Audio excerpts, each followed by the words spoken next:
ஆன்மீக அன்பர்களுக்கு ஜேபி ஆன்மீகம் சேனலோட இனிய வணக்கம்.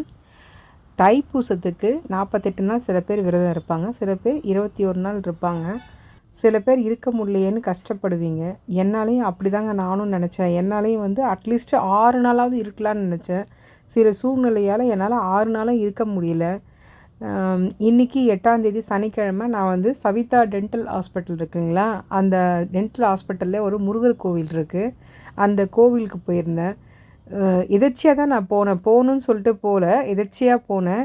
ஆனால் நான் போனப்போ என் மனசில் நினச்சது, அட்லீஸ்ட் நம்மளால் 48 நாள் இருக்க முடியல, ஒரு 3 நாள் மட்டுமாவது இருக்கலான்னு தோணுச்சு. அதனால் 9ஆம் தேதி 9/2/2025 ஆரம்பித்து 11 தைப்பூசத்தன்னைக்கு முடிக்கலாம்னு சொல்லிட்டு 3 நாள் விரதம் இருக்கலான்னு இருக்கிறேன்.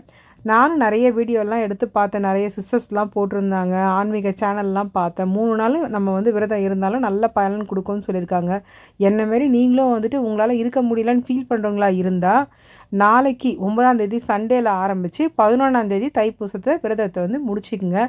3 நாள் உங்களால் முடிஞ்ச நைவேத்தியம் வச்சு படைச்சிட்டு, காலையில் எதுவுமே சாப்பிடாம பால் பழம் மட்டும் சாப்பிட்டு முருகருக்கு நம்ம ஒரு அர்ச்சனை பண்ணி, நம்மக்கிட்ட வேல் இருக்குது, சாமி முருகரோட சிலை இருக்குன்னா நீங்கள் அபிஷேகம் பண்ண நல்லது. ஓம் சரவண பவ.